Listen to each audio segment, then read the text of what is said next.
everyone. Welcome to Fathoms Deep, a Black Sails podcast from Common Room Radio. I'm Liz Stevens. And I'm Daphne Olive. What did you think of this episode, Liz? Well, first of all, I thought it was beautiful.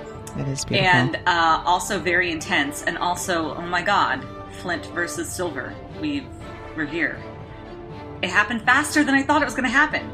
I mean, I don't know what I was expecting. We only have a few episodes, but they could have done it in the very last...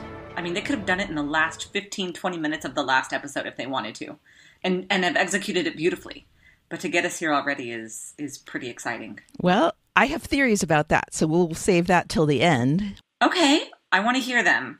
I'm not good at thinking ahead and doing the theories. Well, I won't say I'm not good at it. I will say it doesn't occur to me to do it. Well, again, I did publicly swear off of predictions. That's right. Uh-huh. And yet.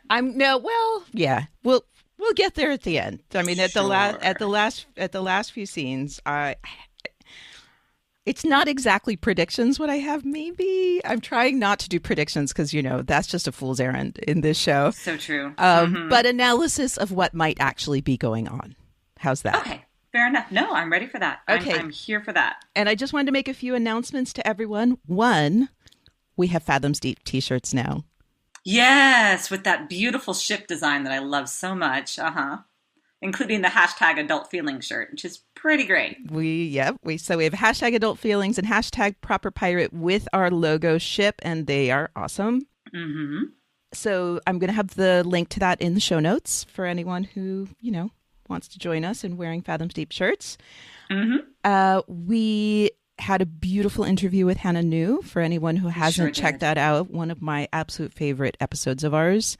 Mm-hmm. And in addition, we had Hannah and I, minus Liz, had a special conversation about Grandma Guthrie. So that's about to drop. Mm-hmm. That's a Patreon exclusive. So if you would like to hear that conversation, and Hannah had all sorts of interesting thoughts about Grandma Guthrie and Max and Eleanor, then become our patron on Patreon. And the link for that will also be in the show notes. And then you will be able to access that and lots of other bonus content. Right. Yeah, including 2 of our videos from Ask Fathoms Deep, which were a lot of fun. Right. Which we'll have to do another one of those whenever we're geographically in the same place again. Yes. Uh-huh. We'll have to do another one of those. But yes, there are 2 so far, and you can access those also on Patreon. I think that's all of my announcements. Thank you, everyone, for playing our games. Twitter is awesome. You all are awesome. Uh-huh. I just feel like our Twitter community is just getting more and more fun with time. So absolutely. Yes. Yeah. And we've been getting so many really thoughtful and insightful emails. Yeah. So thank you for those as well. Yes, absolutely. Yes. We really, really enjoy them, even if I only have time to respond to them with a short email back. We can't always respond to everybody, but we do enjoy reading through them. Right. So thank you for being understanding of our time. Yeah. Uh-huh. And we've been doing, there's just been a lot of editing going on. Oh, right. That's the other announcement is that we had a wonderful chat also with Lucas Atlin. We did. Mm-hmm. So this is our second one. We did one during season 3, and this one will be, we're discussing, he directed episode 1 of season 4. He sure did. In episode 7 of season 4, but he also is involved in pretty much everything going on that went on during the making of season 4, including directing specific parts that weren't officially his episodes. So he always has such great stories just about behind the scenes and the choices that they made and just fun stuff that went on the set. So right. Yes. So yeah, lots of editing, a little less emailing, but that episode will come out sometime this week as well. So with that, do we want to get into the show? Absolutely.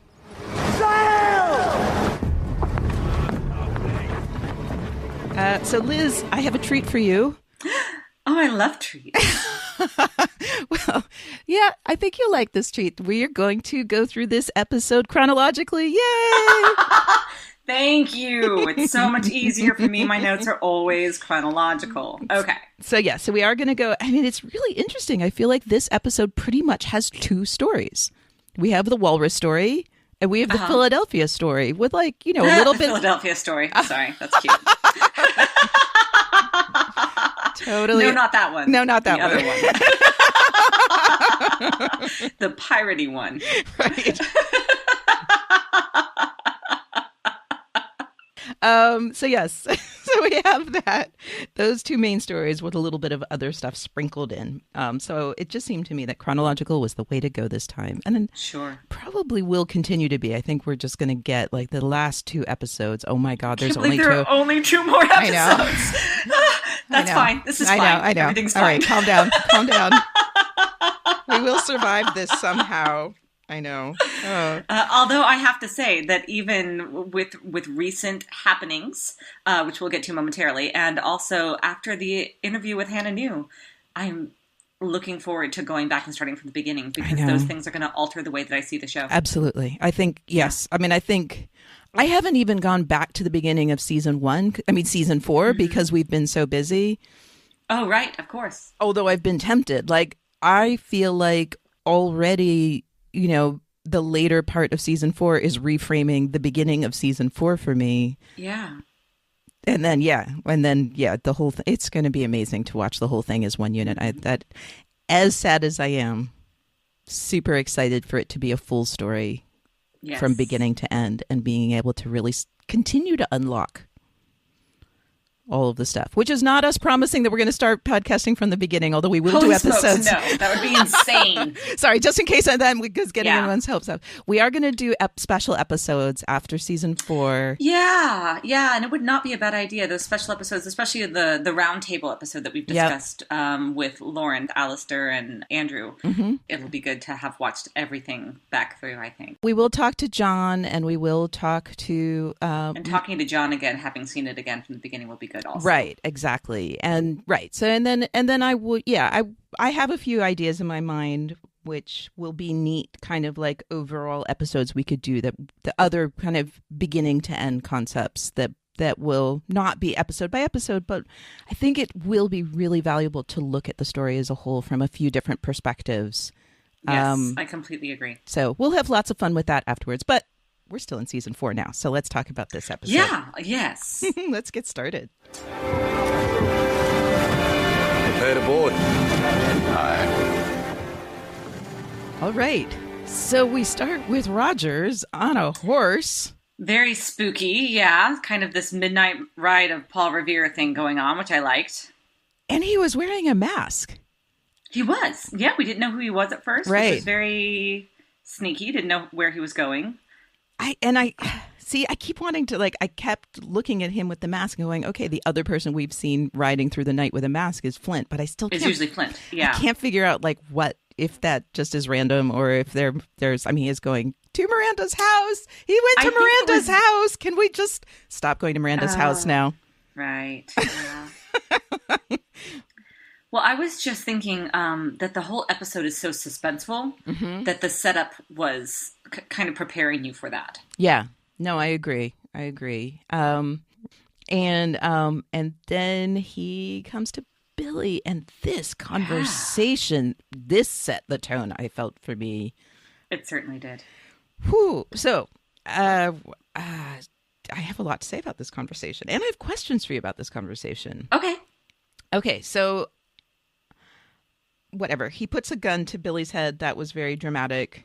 It was, yeah. Pulled the trigger. Yeah, this scene made me feel really bad for Billy, even though I'm still mad at him for doing bad things. But, this is Black Sails, so I can be really angry with a character and feel really bad for him at the exact same time. Sure. So my biggest question is, he's explaining to Woodes Rogers that how close Gates was to Flint, that he would store his prized possessions. And this is Avery's journals. How crazy that Gates got his hands on Avery's journals. I love that. I just love that tie back to, to the origins of piracy. Right, the origins of piracy. So he says that so close was Gates to Flint that he stored his prized possessions in his cellar. And then he said all it took was a disagreement over a little money for Flint to kill Gates. Which I feel like Gates. It was quite a lot of money, Billy. Well, and it was more than money. It was Flint's whole vision. It was much more. Right. Yes. And again, Flint didn't share that information. This is what's really this description that Billy's getting goes very much to the conversation we had about whether Silver and Flint were friends relative to Flint and Gates.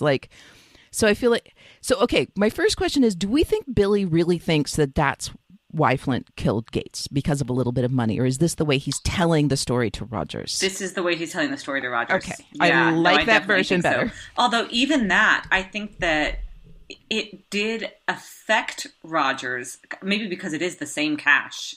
But that look that we got on Rogers' face was, I think, him thinking about Eleanor. Absolutely. And how it says, two people, there's always something that can drive them apart in a spot where they were never connected. Right. And the focus goes from Billy at the point where he says some point where they were never really connected to begin with. That's when the focus goes over to was Roger's face. Yes. Mm-hmm. So yeah, it's definitely speaking to him on that level. I don't know if that was Billy's purpose. No, I don't think so. I think he was just trying to solidify the fact that Flint and Silver are not indivisible. Right.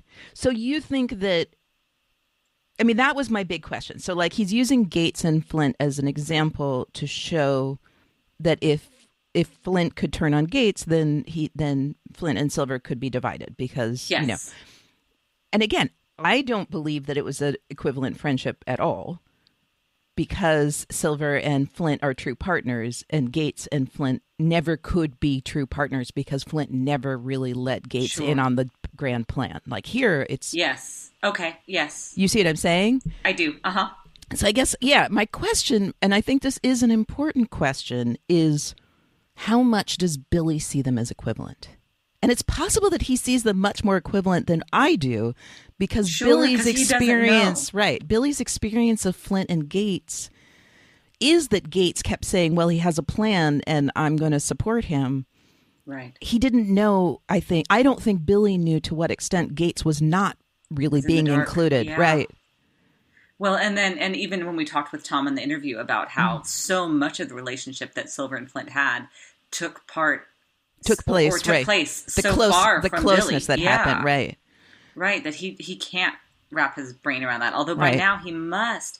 It would seem because Silver picked Flint, like chose Flint over Billy, that he would have a deeper sense of how connected that they are. I mean, in the end, it doesn't matter because he knew how important Maddie was. He knew that Maddie was the key. No, definitely it doesn't matter for his strategy to some extent. I mean, I think... Okay, I'm just going to roll things into this whole conversation. I was going to say, you're going to have to go, I think, and go ahead with your, whatever your theory is. Okay, I guess, well, it's not really a theory. It's more of a question. And I guess I'll just, I can throw it out now and then just bring up stuff. And we'll just touch back to it, sure. I think there's a very good chance that we're supposed to believe that Flint and Silver are working against each other at the end of this episode, but they might be working together. But they're actually working together? Yeah. And I'm not saying... No, that's definitely a possibility. Okay, because I'm not doing that as a prediction. I think it could go either way, but I think that there are enough seeds in this episode that... There were a lot of seeds that solidified how much they both trusted and supported one another. You're absolutely right. Well, and this is the first seed, is how much Billy, even though Billy's kind of, if you just look at the surface of what's Billy's saying, it seems very doom-laden for Flint and Silver. But again... Billy doesn't, he's making a comparison that he doesn't, I mean, again, I'm sure there is some part of him making this comparison to Gates that's just for Woodes Rogers' sake, because he needs to prove to Woodes Rogers that he has a plan worth executing. Sure. Right? Because that's his own survival. Right. But I do think there might be an element here of Billy himself not understanding how much closer and intertwined the Flint-Silver relationship is than the Flint-Gates relationship ever was. And just to be clear, that's not me saying anything negative about Gates. No. Love Gates. Sure. It's because of Flint. Because Flint never let Gates in the way he let Silver in. He never told him about Thomas. I mean, it's really that simple. That was the moment. Silver said, before this begins, will you tell me where it began? Yes. And Gates never did that. And even if he had, I don't know if Flint would have told him. It seems doubtful. Well, I think that the only reason, I mean, it took losing Miranda to make him need someone else who knew, I think. Well, I think it took more than that, because remember, Miranda knew his Dimples McGraw self. But she didn't really know his pirate self. I mean, I actually argue that Silver is closer to him than any human being ever, because Silver actually knows his two sides now. Sure. That's interesting. Because remember what I said about how when after bombing the fort and all of that, when he agreed to her idea to get Abigail, that he seemed nervous almost, like, because that was the first time Miranda had seen him interacting with Eleanor and with Vane, and like in his pirate persona. And then he did let her in. So like at the very end of their relationship, you could argue that he had started to let Miranda be kind of in on both sides of himself. But because she was off in her house and in his refuge, he would go back and be kind of McGraw there. Sure. He was still living in two parts. Whereas, again, I think this has to do with the version of Flint we've had in this season, is that he finally revealed both sides to the same person. And that's what has allowed him to integrate them and be a more... as beautifully as he has. No, that's very good. Right. I mean, it can be both things. It can be that Billy's using that story and misrepresenting it to some extent, and at the same time that Billy doesn't quite understand how different the two stories are than each other. Right. Mm-hmm. Okay, so that's the first element of my thoughts, that, there might be more in the end of this episode than meets the eye. Okay, then we get to Flint and Silver, and actually this is the next thing. I mean, I think a lot of it depends on the first conversation that Flint and Silver have, when Silver says, "What happens after this?" Yes, which is a great... Oh, it's such a beautiful conversation. Right, that question, what if beyond this war is the horror itself, I thought was really interesting. And speaks again to the fact that it really is Flint's vision, and it's kind of a daydream to everybody else. Like it's a pipe dream to Silver in a way that it's not to Flint. He sees it as a reality much more.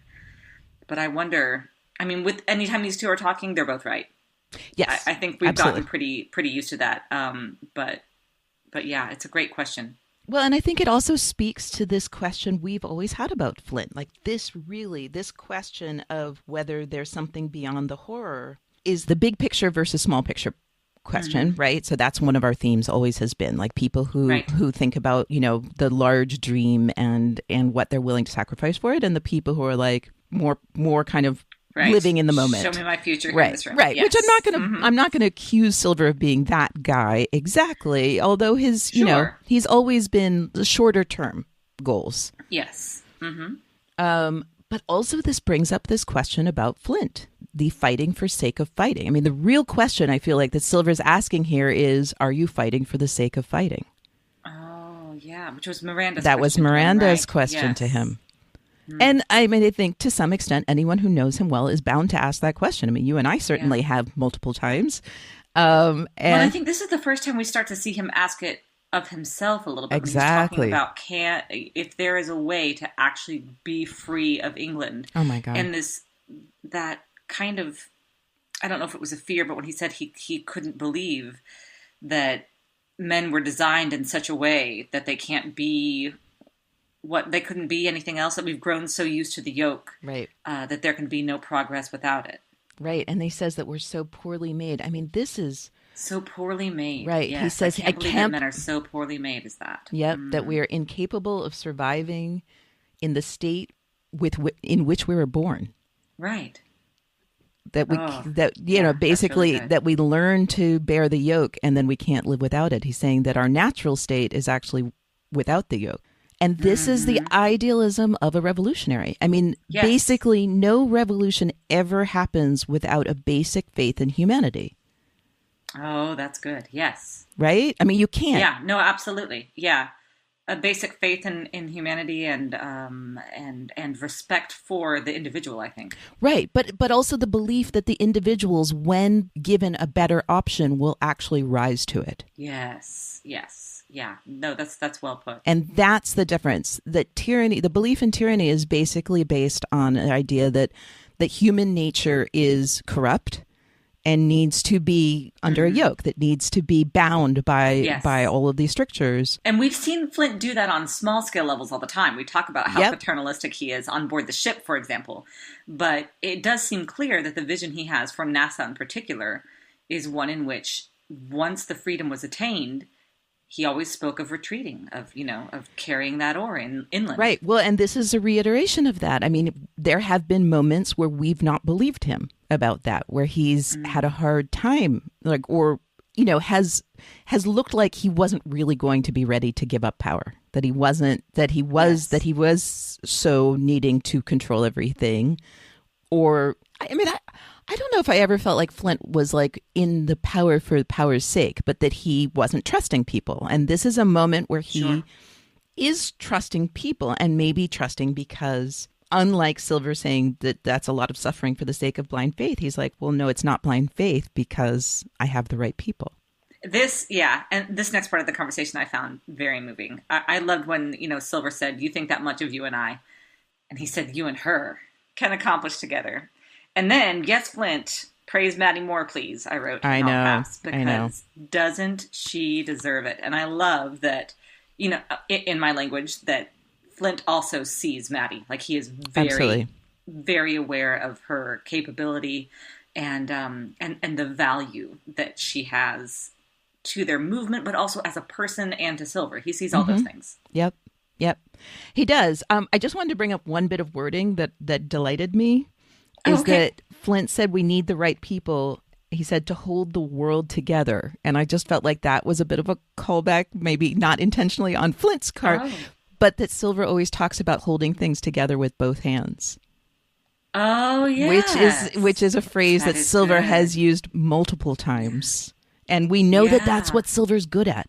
Silver is good at managing situations. Yes. Well, and then Flint says that I think that you are the best of us. The two of you together are the world in balance. Oh, my God. I love that line. So good. It's so good. Yeah. And I think he's completely sincere here. I do not have a doubt. I think so, too. Yeah, which is why I do find it so interesting.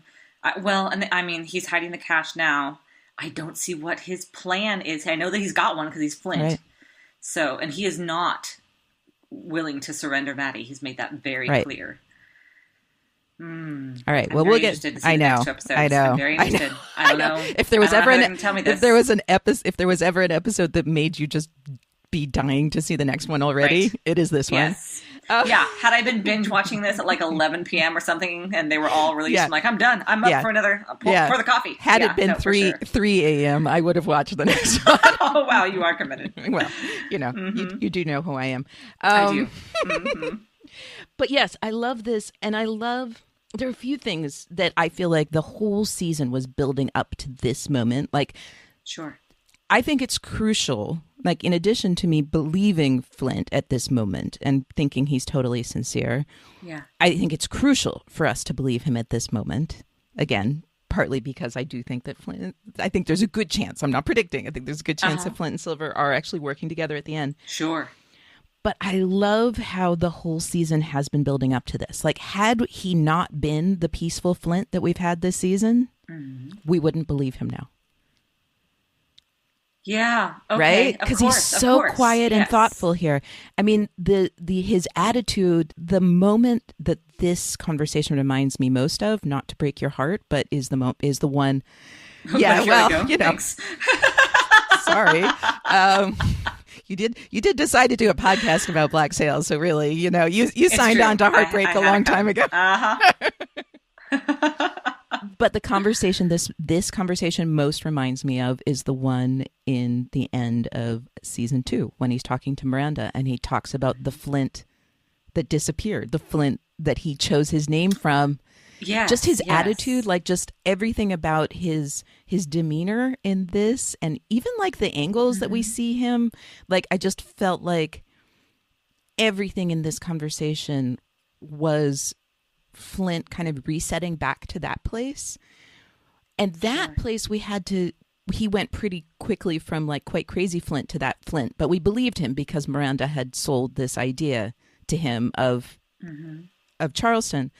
So we couldn't have him go quickly back to that place again because we wouldn't believe it after all he's been through since then of losing Miranda and everything. But because he's had this integration and this quiet version of himself, this trusting other people version of himself, this whole season so far, I think that's what allowed this scene to be so powerful and for us to believe him. And I think it's two things. Yes. And I think it's each Silver and Maddie. I mean, I think it's Silver starting in the end of season 3, helping him bear the burden of his own torment. I mean, that I think has been a huge part of it for him and helping him integrate himself.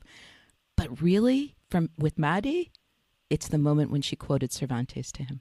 Oh, yes, sure. That was the moment. That was the moment when Flint understood that she is a kindred spirit, not only to him, but to Miranda and to Thomas and Scott's daughter and all these things that he's saying. That was the moment where I think he looked at her and he really saw her and he understood what she was capable of. Yeah, no, I think you're right. And then again, Silver and Maddie are a great coalition because he represents the pirates. And obviously, I mean, we've had episodes and episodes of proof that people follow him, period. Right? Yes. We've had every proof in the world that he has that magnetism. And so they're good coalition partners because she represents the Maroons and he represents the pirates. But they're also in balance in that she's a visionary and he's a person who holds the world together with both hands. Yeah, no, I like that. And she was able to make hard calls where he couldn't, too. Yeah. Yeah, which I think is really important to Flint because, of course, we see this now that without Maddie, he's not able to make those same hard calls. Yes, without Maddie, he's working on emotion, which is something we're going to need to talk about Silver and emotion in the context. So maybe we'll save that for their next conversation, talk about... For their next conversation where it's so Silver's clear. level of emotionalism is very interesting. Yes, in striking contrast to Maddie specifically. Yes, right. And her very stoic nature. I mean, the most stoic. I mean, possibly the most stoic character in Black Sails, no? That's a good... Next to her mother, but like... Right, yeah. No, but seriously, like even Teach, who was, I believe, a very stoic character, had moments of outbreaks of emotionalism. And I'm not saying Maddie's devoid of emotion. I mean, she obviously feels deeply. She's certainly not. Yeah. Yes, she feels very deeply for her people, for Silver, for her family, for Eleanor. Absolutely. But she's also very good. She's just not ruled by those emotions. That's what it is that she's not ruled by those emotions. And Flint we've seen Flint do a little bit of everything, often in extremes, up until this season.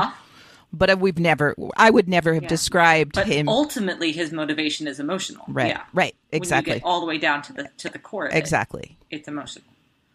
That's very interesting. Yeah, it is very interesting. Maybe, yeah. I'll have to think some more about that. Yeah. I mean, I think we're going to have opportunity to talk about that more in this episode. And I have a feeling we're going to have a lot to talk about emotions versus controlling one's emotions in the next 2 episodes. I feel like that's going to be a big part of the end of this whole story. Yes. So my last question about this scene is, Silver's asking very good questions. I mean, these are very valid questions he's asking of Flint, and I think Flint's answering them very well. I'm curious if we think that Silver's motivation at this point, before, he gives up the cash or offers to give up the cash, basically. Sure. Do we see him here being more of a pragmatist or being a believer? Like, because we have always talked about Silver with his, slightly otherworldly belief in Flint. Is he being a pragmatist here, or is he being possibly a believer who has lost his belief? Closer to the second one, I think. I think here in this conversation, he hasn't yet decided whose perspective he trusts more as the truth, his own or Flint's. Oh, that's a great way to put it. He's more aware of his grief clouding his vision, than he is of his panic at seeing Maddie on that deck clouding his vision. Right. Well, here he hasn't seen her on the deck, but he still knows she's in jeopardy. Well, that's what I mean. Like, in this moment, he's more aware of that. Right. Like, once that moment comes, he loses the perspective of the filter that he's now seeing everything through. Yeah. It's such an interesting progression for Silver. It is. All right. So are you ready to go to Philadelphia now, Liz? Yeah. Let's go. Can I just say, I mean, I've been. This is all just designed for you. This is your, yeah. I know. I can't imagine. I've been restraining myself. Uh-huh. But anyone who might be listening to this episode before any of our other episodes, let me just be clear. I love Max like crazy. And this episode really just did everything I needed to have happen to Max. I'm terrified for where we're going to go from here. But in this, if we could just freeze Max in time. This took an unexpected turn for me anyway. Yes. I think for a lot of people. If we could freeze Max in time right here. I bet not for you, though. When we get there, I'll say how I experienced stuff. I mean, it's really interesting. I surprised myself in my experience of the Philadelphia scenes. It's really interesting. Okay, so we start out with Max tending to Anne, and I really love that because we had Jack tending to Anne, and now we have Max. It's true. I'm going to say this right here from the beginning instead of later. Yep. I just cannot emotionally connect to Max and Anne the way I can connect to Jack and Anne. Oh, it's so interesting. I keep trying. Mm-hmm. I know that you can. I know a lot of people can. I know how much that cave scene meant to you. Mm-hmm. I don't know why. I feel like I missed too much of their relationship, I guess. Yeah. I don't know. It just doesn't. Yep, you said that back then. Like you needed some scenes, right? And it still holds true to me. I wish that I could have been impacted more deeply, like you. Just seeing that scene immediately, think, but it doesn't do the same. Well, and me. Just to be clear, I mean, I'm in the hilarious situation where I connect with both pairings. So I like. Oh yeah, you're a true Gen X. I am a true Gen X supporter. Like I actually, So I'm just so people understand. Like I'm not. It's not that I like Max and Anne together better. I mean, I think that Jack and Anne, to be honest, is possibly one of the most transcendent relationships I've ever seen. Yes. Period.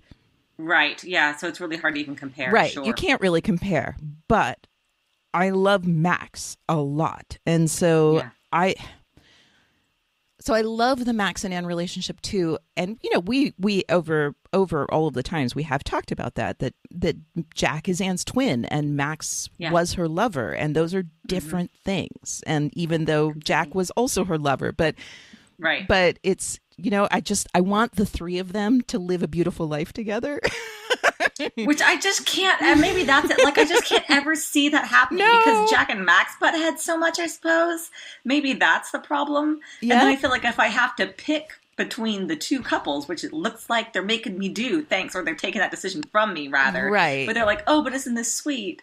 You know, Max and Anne, though. And I'm like, it doesn't do for me. Okay, well, let's just take... But that's very personal, very Let's subjective. just take that out of the equation and talk about how this episode has to do with the growth of Max and Anne as people.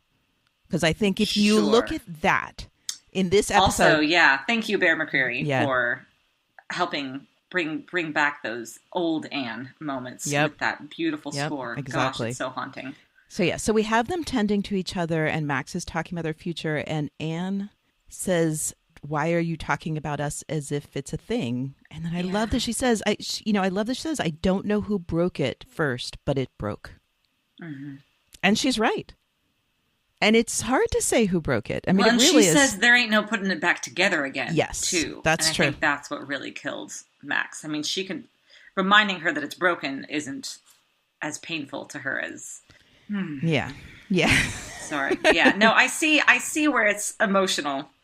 I wish I was more invested, but yeah. What I loved, just because we skipped it really quick. Oh, sure. Is when Max said that she sees now the moment in which this will cease to be our idea and become her own, which is very closely tied to so many of our past themes. Like that's such a Flint or Silver thing to say. She's got that same... She does. Should we say deviousness? I don't know if devious is quite right. But again, that unseen power that she had talked about, at least perceived. It's not deviousness, although, you know, especially when Max is dealing with someone like Grandma Guthrie, it's not like Grandma Guthrie is, you know, some sort of...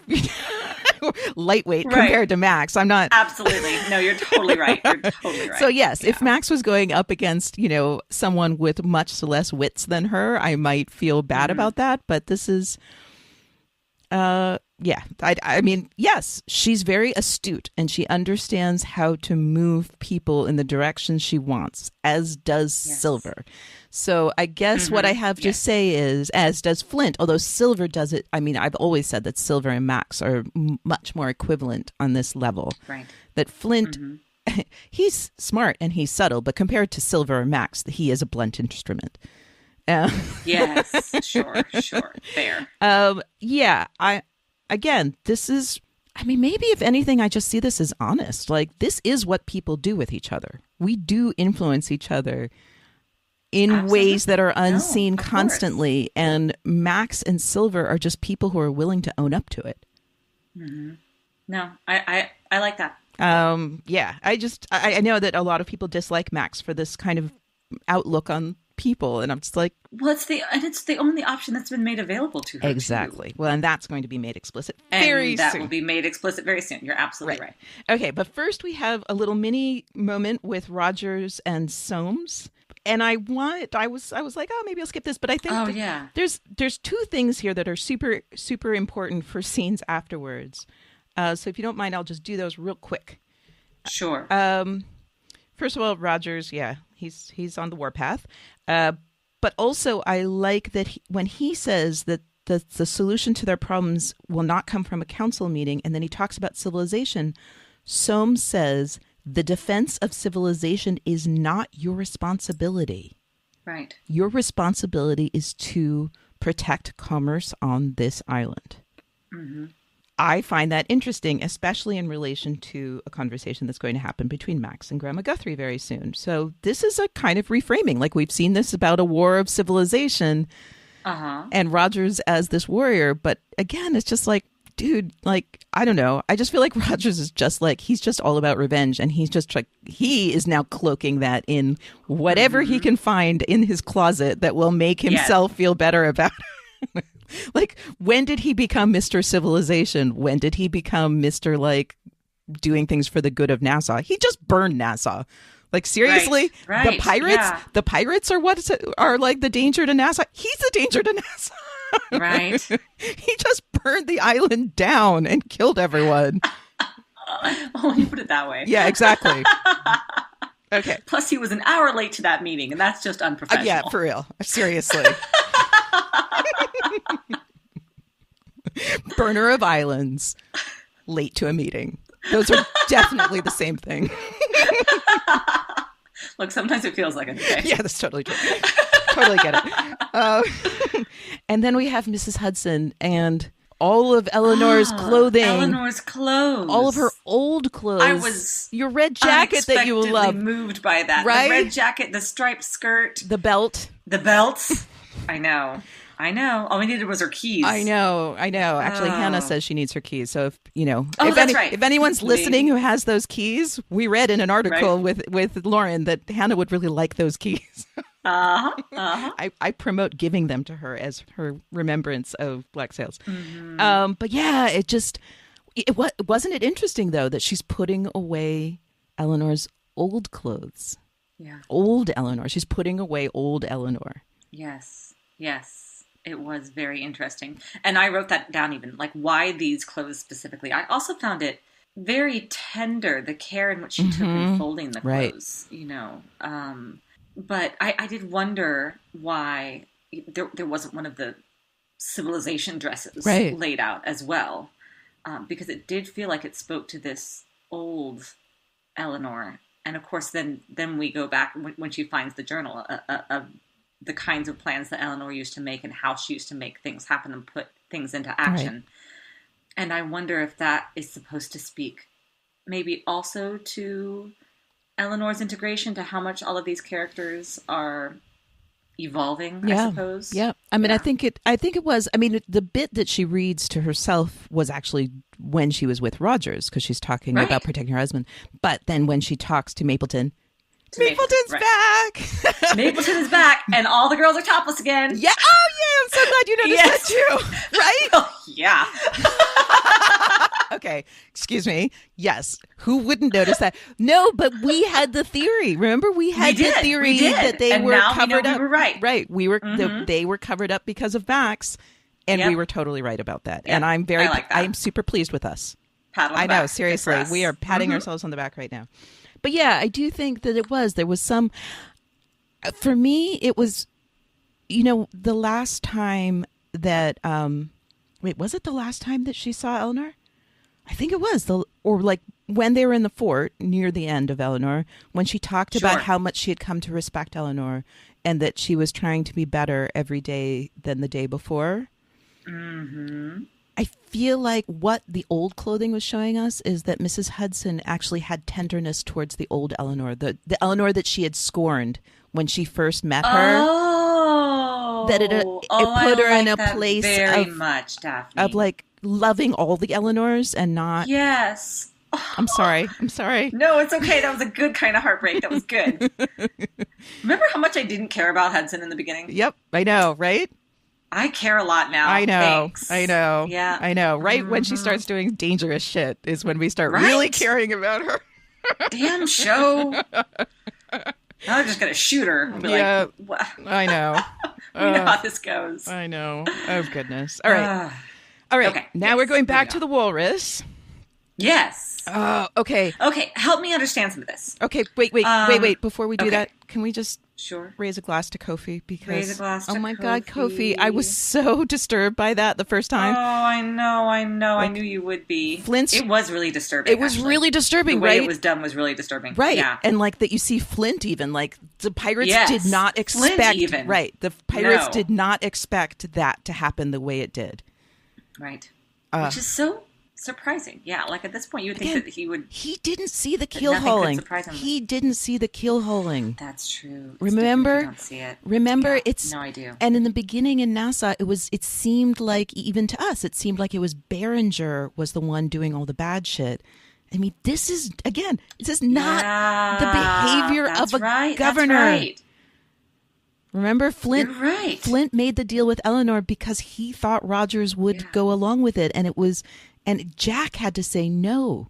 He has it's his bloodlust. He will never. So I think this was Flint's first. Oh, that's a good point. This is Flint's first moment. Although he knew that he'd raised Nassau to the ground with the Spanish. Sure, absolutely, but it's different to just see a man so nonchalantly shoot another man. That's true. And think about it. Yeah, and not have minions, but do it himself. Right. Well, no, when Flint did it, I just called the Spanish Army minions. That's probably good. That's only in this specific instance. No, and think about when we saw Flint shoot two men in the head. He had to go into his room and like collapse in tears afterwards. Yeah, he did it also. Good but point. But the toll it took from him emotionally to have done that. And again, those were his men, not his enemies. But still, he thought he had a good plan. He found out suddenly his plan had fallen apart, and then he watched his adversary so nonchalantly kill people. I mean, I loved it. I loved how it was done. I loved how Luke Roberts did it. Like, just the way you see him priming his pistol for the next one. He's just like, he could be, cutting cheese for a brunch, the way he was doing it. Yep. It was, You're right. It was terrible. And the suspenseful music again. The music was on point this whole episode. Yeah. Okay. So what was your question? Sorry. I had to say something about my Kofi question, first. when it says, it looks like she knew where to wait for us. Was that because of Kofi or because of Billy? I think that was because of, I'm going to assume that they tortured it out of somebody because Billy wouldn't know the plan. That's what I was thinking. Know the plan. Okay. Right. All right. You do see, when they say that, you see Billy, but I felt like the Billy was more to the, when they say, how did they catch them? Because first Dooley says, how did they catch them? Sure. And that's when you see Billy. One question and then the other. Right. Okay. So that's when you see Billy, because Billy would know how they would have tried to enter the island, how they would have, like, he would know what tactics the pirates would use to try to do something like this. Yeah. Okay. And then I'm assuming the ship, I mean, maybe Billy, maybe they took some route that could be predictable, but my assumption at that point was that they had tortured it out of somebody. Yeah. Yeah. Okay. So we have then Rogers shooting, Flint calling the gun crews and to turn about. Mm-hmm. And Silver saying, belay the order. Yeah. And then he tells Hans... Toby Stevens with no lines telling such a story to us right here. I know. Yeah, I know. Really beautifully done. So tell me your impressions of what was going on there. And when Silver says to him, don't repeat your order. Right. And Flint listens. And it's so hard for him, I think. It's what did so hard for him. No, of course it's so hard for him. I think, no, he's between a rock and a hard place for sure. He cannot lose both Silver and Maddie and win this war. Right.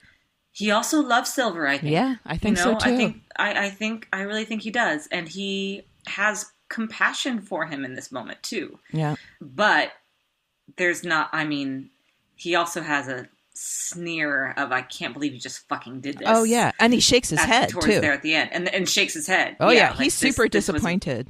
Absolutely.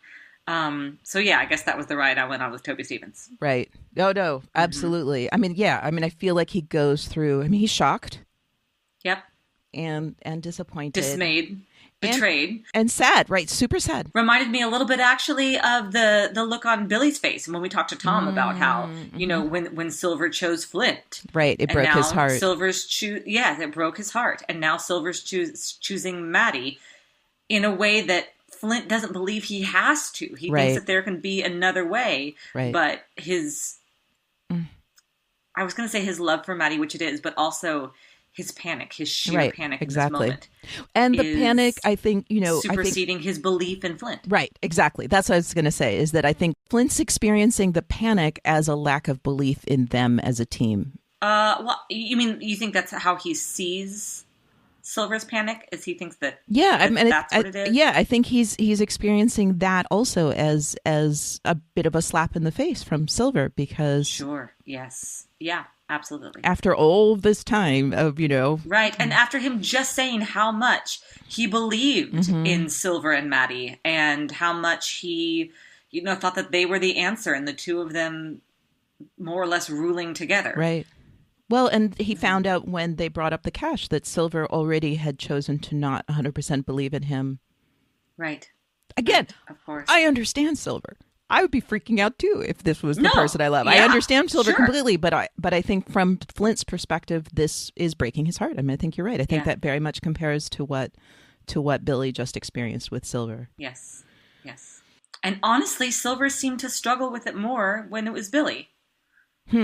Maybe just because the stakes weren't as high, because then he was choosing the war over a friend, and now he's choosing... Right, well, and he was choosing... The love over the war. Right, yeah, right, war over love or love over war. Right. War and a wife. Right. Oh, we'll get to that really soon. Exactly. Okay, sorry, go ahead. That's... I wanted to just bring up Maddie. Like, the last time I really watched what Maddie did. We're watching her through a spyglass from really far away. I know, she's a little blurry, but she still looks fierce and fearless and regal and just... the best, right? Yes. So she's standing there. She is, again, this is our I'll die fighting person. She is when she has a gun to her head, she does not move. Right. She is standing there full on, just not moving. Yes. She's not cowering. She's not flinching. Right. And and I have to say about this scene too, just really quick.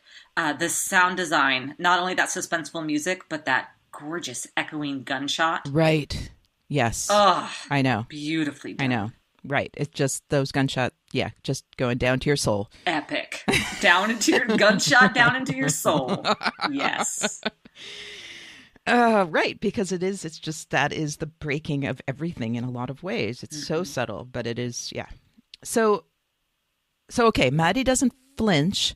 When they ring the bell, Maddie looks to Rogers, I think, trying to understand what's going on, right? Because he's then looking through the spyglass.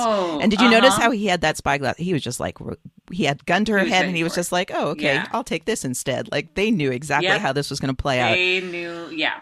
It was a good plan. Yes, it was a very good plan. And when they show him the cash and he sends everyone down, Maddie doesn't look towards the walrus. And I do think that's significant. She doesn't look over her shoulder. She just goes downstairs. Interesting. Okay, and why do you think that's significant? I didn't necessarily notice. It took me... Besides it being just a general fuck you, which I like. Right. Well, there are a few ways to read this. Like, maybe she didn't want to show emotion to her captors, right? Sure. But think about it. In many storytelling situations like this, the person would then, like you see your lover across the ocean when you're about to not see them again. When you're about to be taken through a door downstairs, whatever, right? You look back. You look to them just like to get a last glimpse of them. And she didn't do that. That is a good question. Or not question, but a good observation. Yes. I'm not going to propose what I think that's about. I mean, it could be about a few things. It could be her not showing emotion to her captors. It could be that she's upset. Refusing to be damseled. Right. And it could be trying to spare Silver additional emotion and panic. Absolutely. Could be that as well. I do think it's significant. And I really hope / look forward to. I mean, I'm just amazing. Right. I'm just so need more Maddie. I'm so worried for Maddie. I really hope that we get more Maddie. One Lots and of good two. Maddie. Yeah. Any Maddie? I'll go for any Maddie at this point. Well, any Maddie is good Maddie. Right. So This is true. Yes. I really want to hear. I really do want to hear her perspective on all of these events, and I can't wait to hear it. And I feel like Maddie's going to give us perspective that we don't have yet, like about the Flint and Silver situation. I mean, she's just so good at reading them. I'm just really looking forward to hearing it from her perspective. And of course, hoping that happens because I'm just really worried for her right now. That's fair. Okay. So, the next scene that we have is in the brothel. We're back in the brothel. And now we can say, yay, Mapleton. Yay, Mapleton. Yay, Mapleton. Who thought I would ever get excited to see Mapleton again? She's such a great character, though. Totally. The actress playing her, whose name I don't know, I'm sorry to say, is just killing it. She's killing it. She nails it. She's so good. Right. She's so engaging and so fun and so smart and devious, and I love her. Mm-hmm. The women in this show in general are so smart. I know. And just running things. Just pulling all the strings. Yeah. I'm a little concerned for Hudson. I feel like woman behind the curtain. Yeah. I almost said man behind the curtain, but fuck that. The woman behind the curtain. Yep. I'm a little concerned that Hudson's now wheeling and dealing and might be a little bit above her head, but we'll find out. Hudson or Mapleton? Hudson. Mapleton always knows what she's doing. Hudson, I was going to say, No. Mapleton. Okay. Mapleton is a survivor. Hudson, I a little bit worry about, but we'll find she's out. doing her best. Right, she is doing her best, but she's entering the world of deviousness now, and she's I'm taking a a risk little now. worried.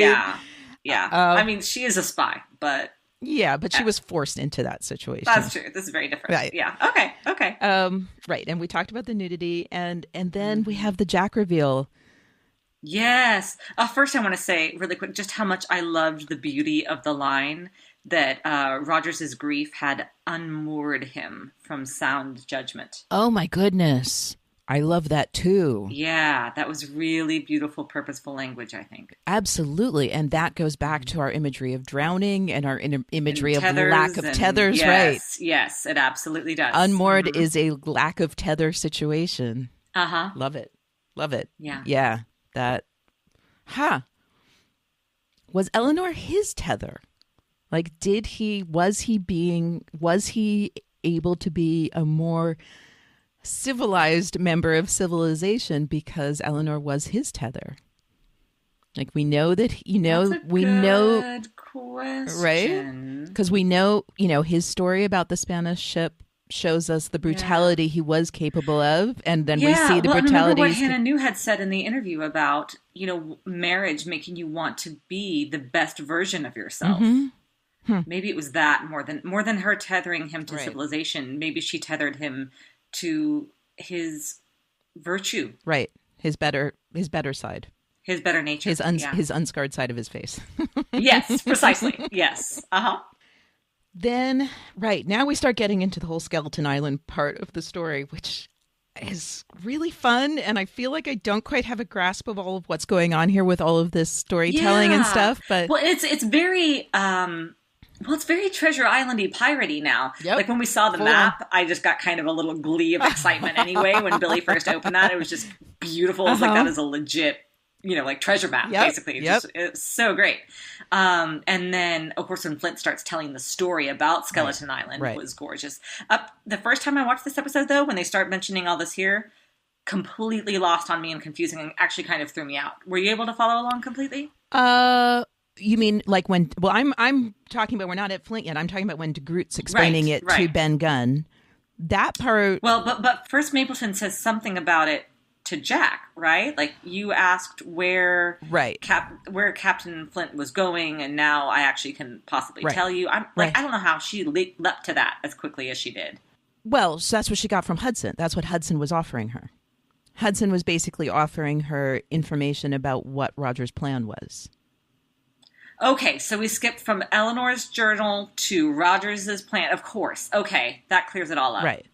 Yes. Okay. All right. I was just like, how did we get from Eleanor's journal? Because I guess I had in my mind that she just like Okay. All right. No. So I think Eleanor's journal was showing us that Miss Hudson, and again, this does bring the fact that she's had to be a spy. Like, she clearly had been snooping around in all sorts of things. Because Eleanor's journal isn't going to tell her about Skeleton Island. No. Okay, I'm there now. I've gotcha. But if Billy and Rogers are gone already, then Avery's journal is lying around somewhere too. Likely, maybe. Who knows? They probably took it. Okay, I don't know. Maybe they took it with them. That would make more sense. But whatever. She figured out somehow their plan. Right. Got it. Now I'm there. So yeah, DeGroote's explaining it to, like, that was our first level of, like, kind of the mystique of it, is I think when DeGroote was explaining it to Ben Gunn about it being not on any civilized chart and all of this. Mm-hmm. So that's our first. I love that look he gave Gunn too. I love DeGroote. I know.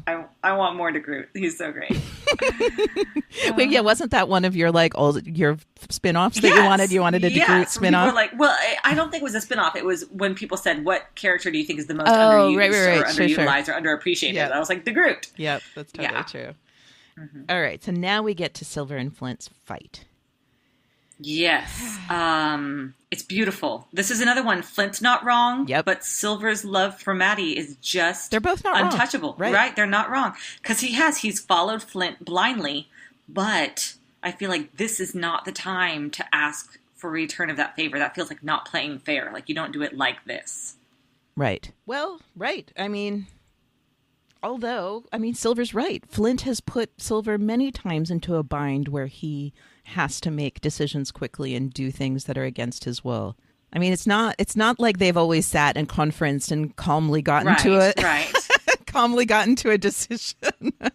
I mean, I understand. I mean, again, I don't think Silver is being his most rational self right now. No. I understand why he's not being his most rational self. Compromised. Yeah. I think, yes, he is compromised.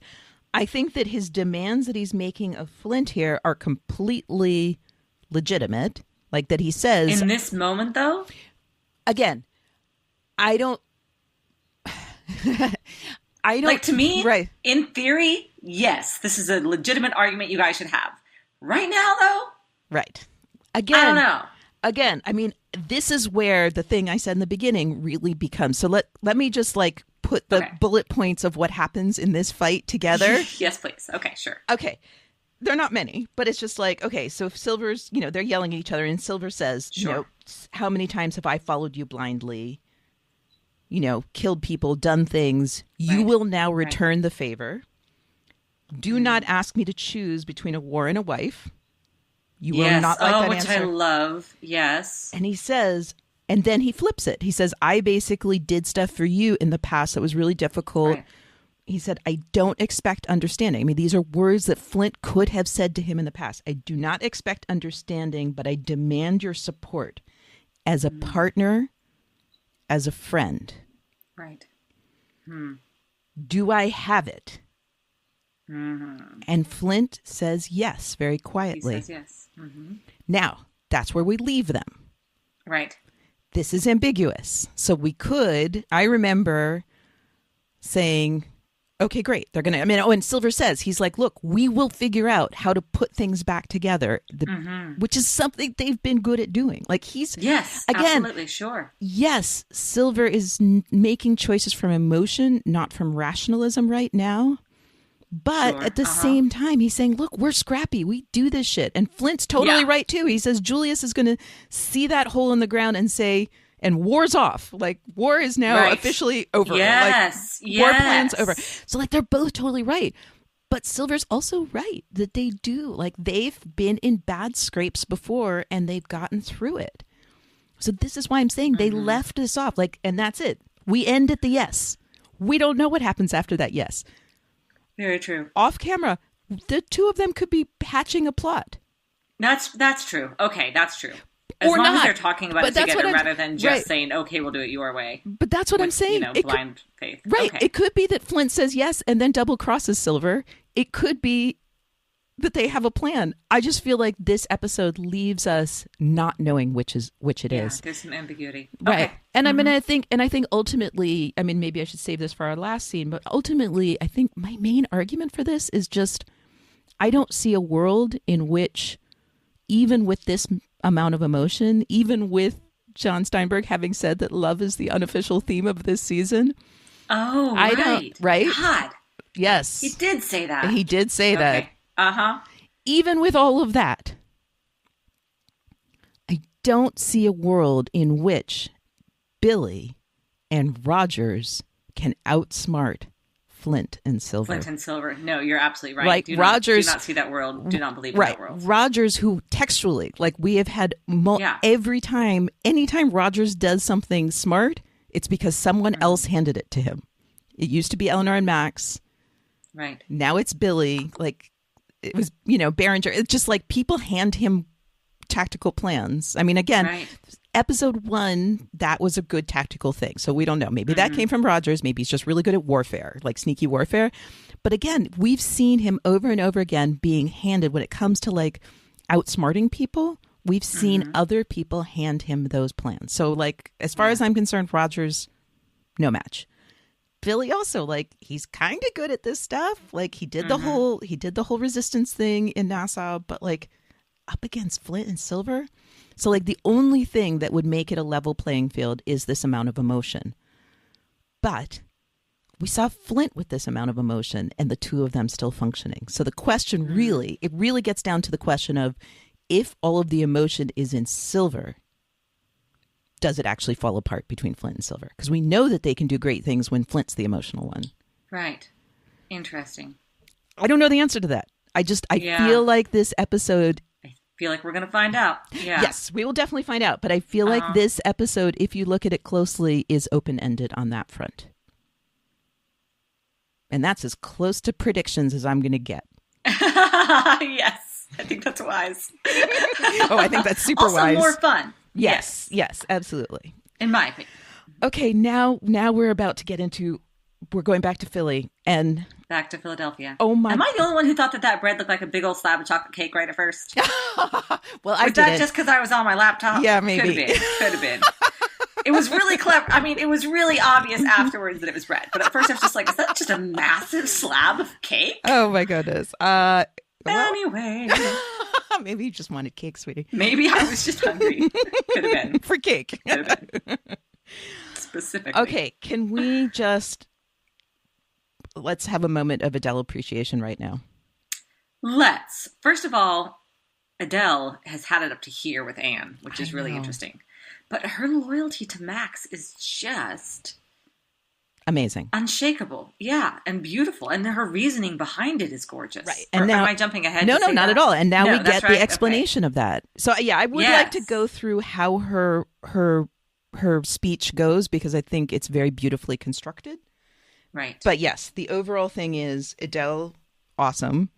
Idele. Yes. Also looking very much, well, do you see, like, her dress is much more modest and covered up now that she's in civilization, which is interesting. Yes, I love that. And it actually is very similar. I mean, I love that it's very pointedly so, because it actually, like, her corset part kind of ends where where it used it used to, but she is wearing a top underneath it, or a scarf, which is what a lot of women did, that they would have like basically a fabric that was there, although there it looked like it was actually some sort of actual garment underneath it.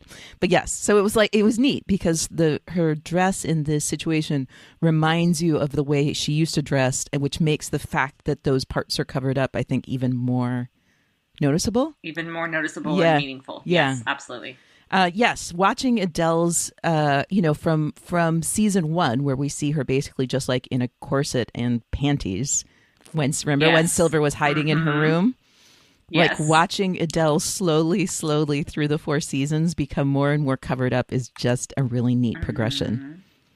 And I don't know if smarter is the right word, but becoming more, getting more awareness, I suppose. Yeah, absolutely. Like, she was kind of played off as like the dumb, I don't know, yeah, the dumb broad in the brothel, I guess, and now Right. she's really become something quite beautiful. Right. I think a deeper thinker. I mean, I think this is also Yeah. part of her A deeper relationship. thinker. I guess that's it. Not smarter, but a deeper thinker, rather. Yes. That she Okay. was more living in the moment. Like, again, one of our characters that has gone more from living just in this moment and judging things Sure. based on this moment to someone who thinks more long term.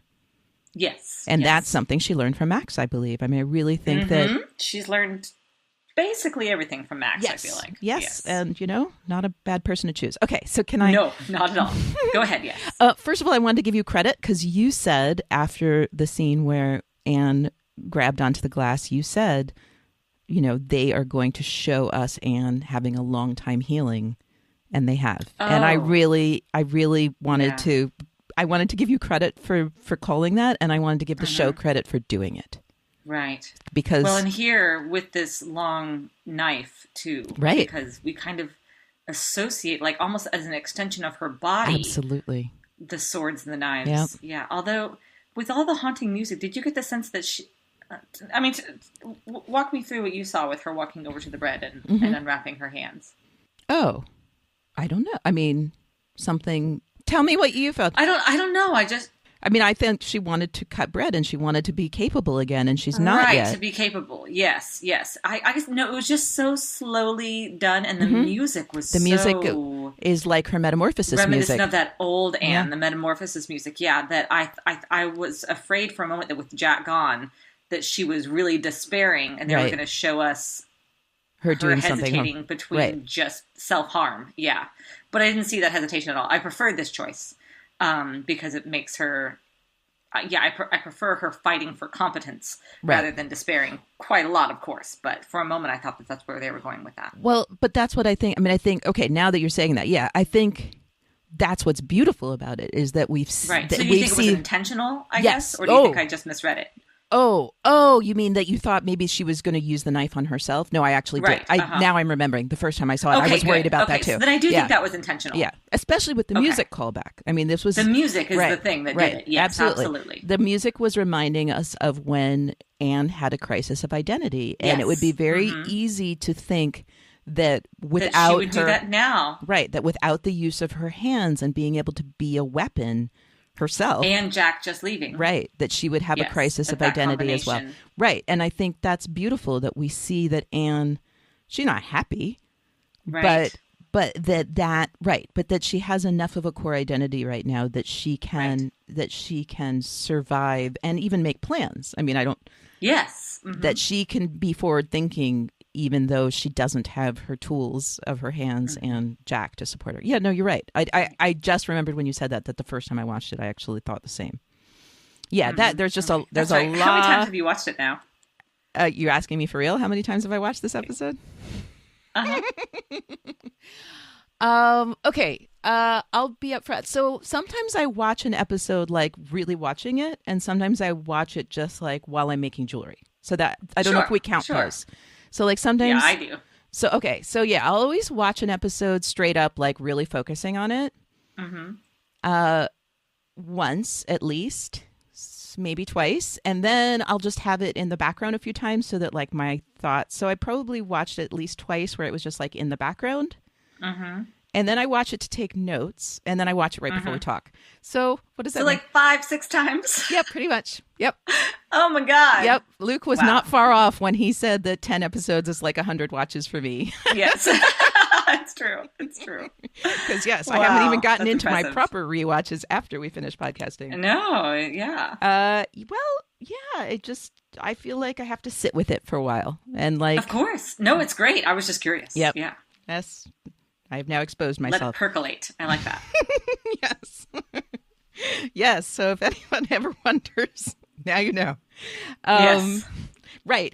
And with seasons 1 through 3, who knows? I mean, I watched all of those episodes multiple times before we ever decided to do a Sure. podcast. I watched them fewer times in the week we were podcasting Okay. because I had watched them so many You'd seen times. them And before, yeah, sure, so many but of the still, things sum I total. said when we covered seasons 1 through 3 were things I thought of long before we ever decided to do this. Okay, so I love that she starts with "You killed a friend of mine." Yeah. And not because of her. And then I'm just going to have to, I didn't write down every single word, but I would like to say almost everything she said about Max. Okay. Because this was the moment, I think, this was one of the 2 moments I was waiting for. You've been waiting for so long. Yeah. Okay, so she started with, "You killed a friend of mine." And then she said, "I wanted, I had men who were ready to kill you for me. And I didn't know why Max said no, but I obeyed." Why did I obey? This is very satisfying for me. Despite the world reminding her every day that she was undeserving of being given anything by it and unworthy of what little she managed to take, she never believed it. That woman has been fighting the whole goddamn world since the moment she was born. That's Max. Yeah. That's Max. And she says Max, she's a breath away from winning, and she wants to share it for you for whatever reason. Yeah. But I love this because this is who Max is. Everyone loves our, explicitly fighting characters. And again, don't get me wrong. I love Anne like crazy. But there are many different ways to fight in this world. And this is what I've always been saying about Max, is that she's no less a noble fighter in my eyes than Anne Bonny. She just fights with different weapons. Oh. Okay. That actually helps me with their relationship a little bit. Okay. I like that. And then at the end, Idele reminds her again, "You killed my friend. I wanted you to know it." And then she picks up a knife, and Anne's a little worried because Anne's pretty defenseless right now. She picks up that knife, and what does she do with that knife? She slices the bread. Right. And that's what she's saying. She's saying, you know what?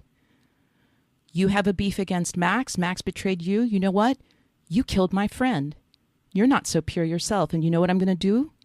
I'm going to cut you a piece of bread, and that's how I'm going to respond to this, because my friend loves you. And this is what we do. None of us are blameless. Right. None of us are pure. Right. Oh, yes. And what we do is that when someone is connected to someone we love, we slice them bread. We don't kill them. We don't kill them. You can murder her any other day, darling. Lessons by Idele. I need to rest. Lessons by Idele. Knives are for bread. That's very cute. But I just love this. I mean, it's so easy to see. And again, I love then the juxtaposition of what Max says to Anne very soon. Like, Anne is very pure, but no one's completely pure. Right. And this combined with what Featherstone said to Jack, that Max didn't betray, Max never did anything to anyone who didn't do it to her first. Right. I just felt like Anne needed to hear this. I mean, she needed to hear the two things. She needed to then hear Max's apology, but she also needed to hear this. She needed to hear that, it's so easy to disregard this woman and call her devious and see her as not having morality. But Idele is the evidence. I've always said this. Idele is the evidence that Max doesn't leave people behind. Yeah. Interesting. Or she tries not to, except for the one gaping exception to that, which she's about to apologize for. But I love this. I love that I think Idele sees Max the way a lot of people see Anne. She sees her, and they've had parallels throughout. That's why Max understood Anne so well. That's why Max was able to have the compassion for Anne back in season 2. I like that. No, that makes sense. That's good. It gives me such joy. I love Idele. I love Idele for herself. Yeah. I love Idele for this. I love that she's she's the person who sees Max. This is her finest hour. Yeah, right. Sure. She's my representative in the show. I see Max the way Idele sees Max. Very true. I have every bit of respect for her in the whole world. I mean, think about it. Of all of our characters, they all have crazy, horrible backstories. But seriously, Max was a little enslaved child looking into the window to the person who raped her mother and is biologically her father. And look at her now.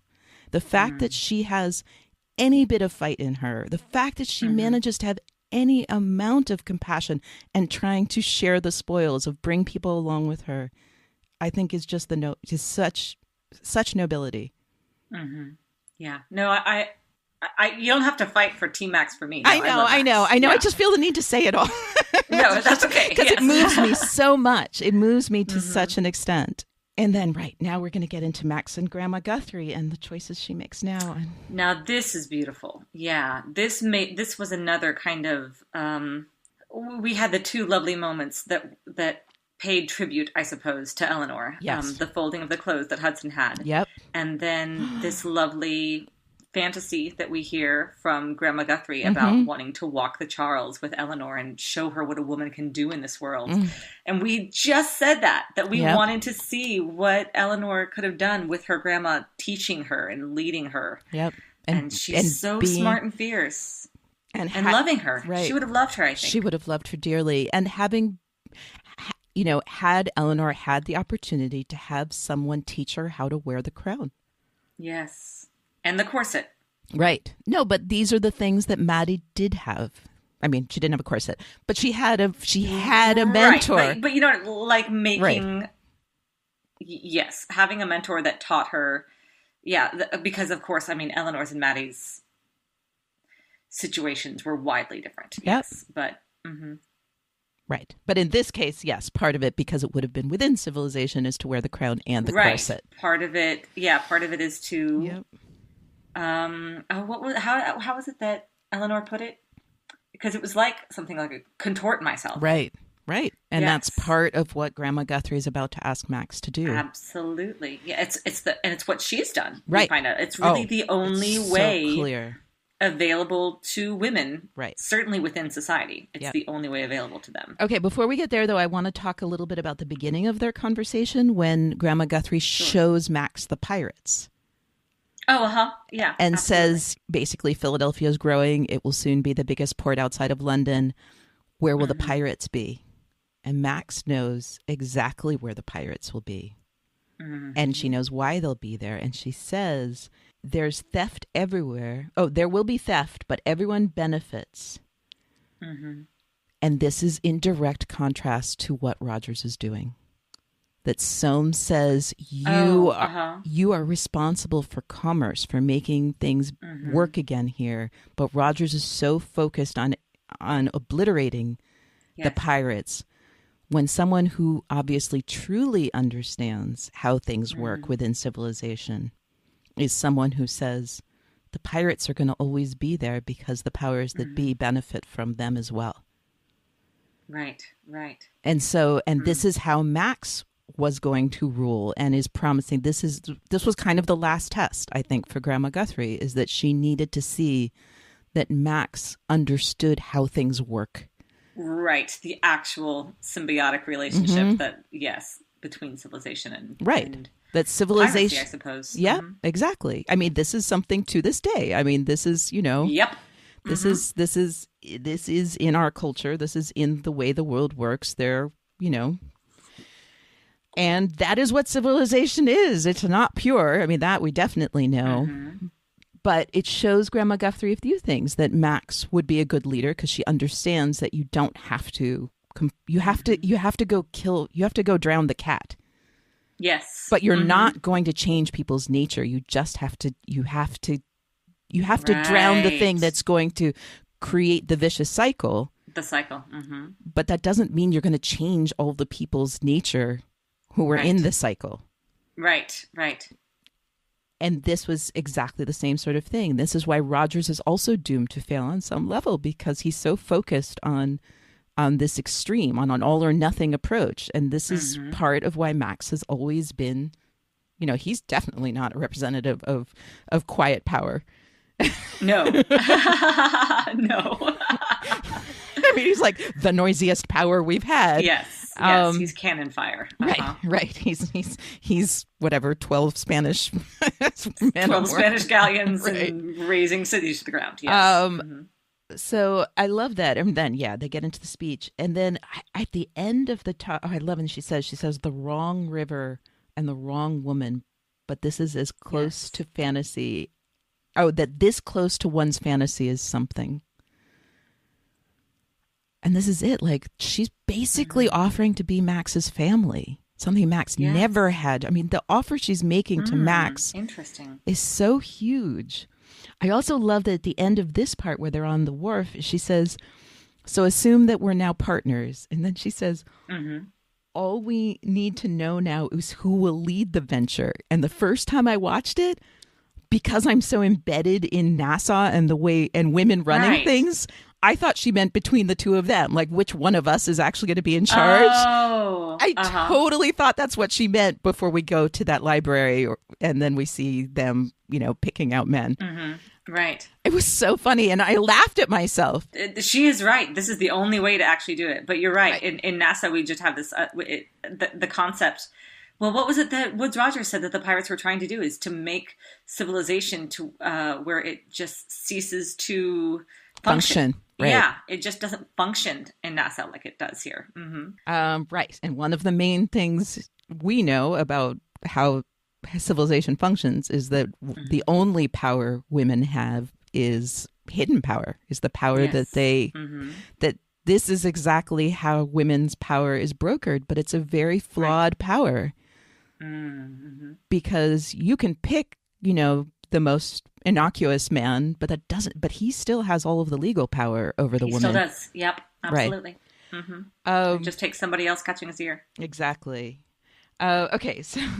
So I love that she's pointing out to Max, this man, this boy who, clearly is a good prospect for being actually in power, even though you're married to him. But I love it that then when she said, Max says, you think he would listen to me as an advisor? And I was like, oh, Max, sweetie. Yeah, exactly. Sweetie. You haven't watched enough period dramas.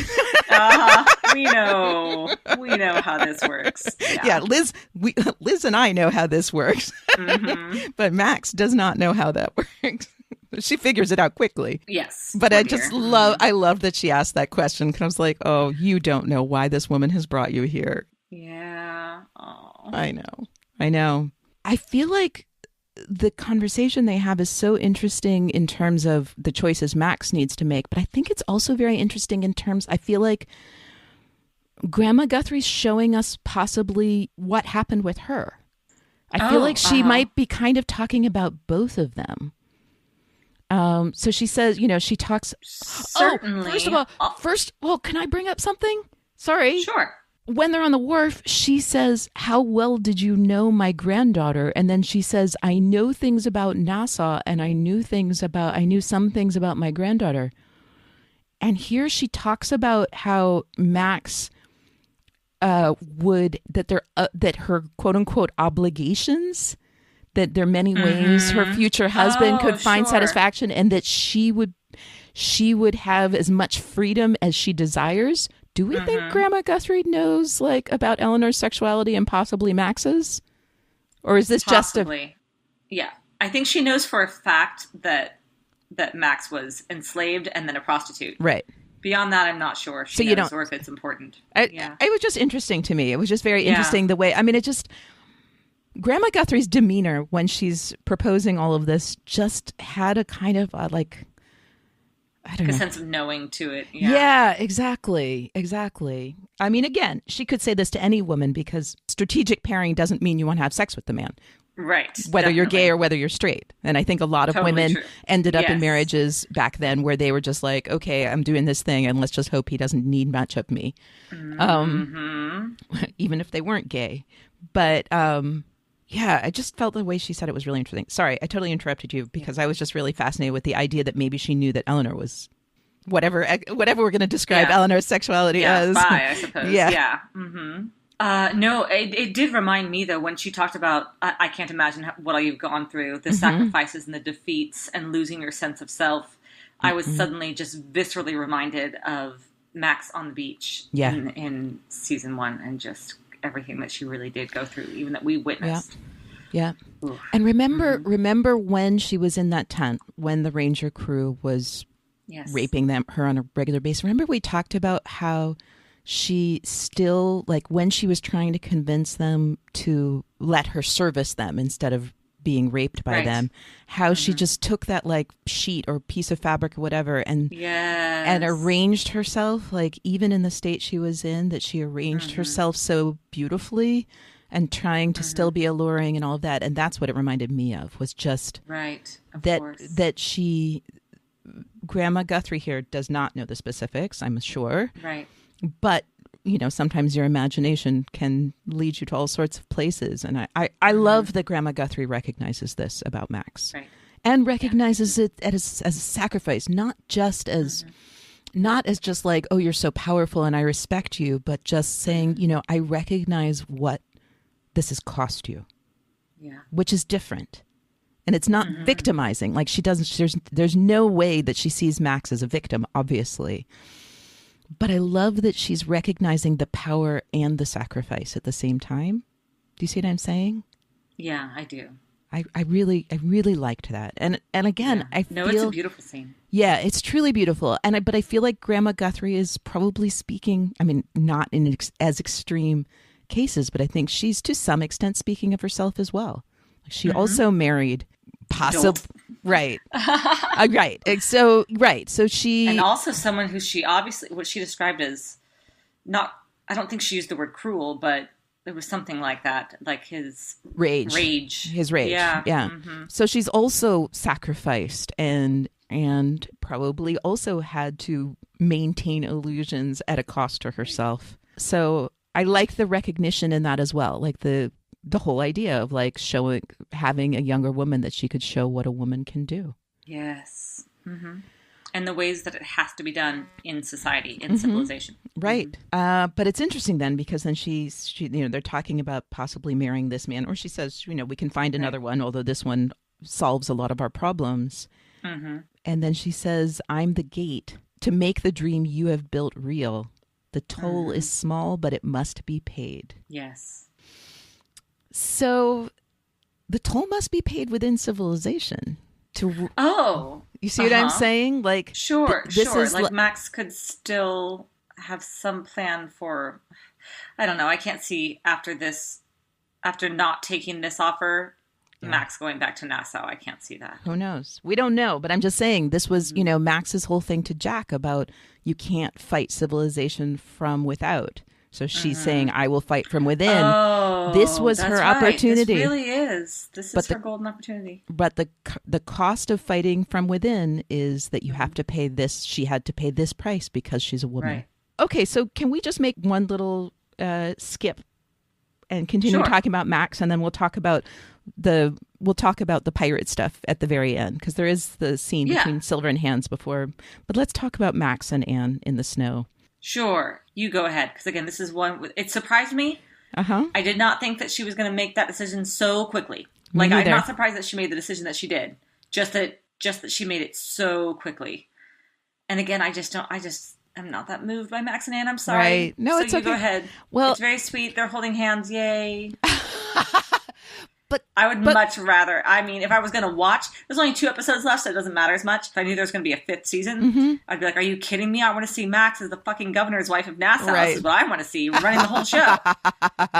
Yes, but what I've always wanted, like I've said throughout, ever since sometime in season 3 when I made this decision, that people people are limited by the choices they make from the trauma of their backstory. And that I want Max to let that go. That choosing this whole theme we've had from the beginning of people who make choices for love and people who make choices for ambition. We understood Max making choices for ambition because of looking in that window when she was a child, because of her trauma, because of her backstory. It's explicit that she and Anne break up, and that's when she tells this story. And all I've wanted for Max is personal happiness, because after that, she's so lost. She's alone. She's miserable. She says, I've become you to Eleanor. I hated you, and now I've become you.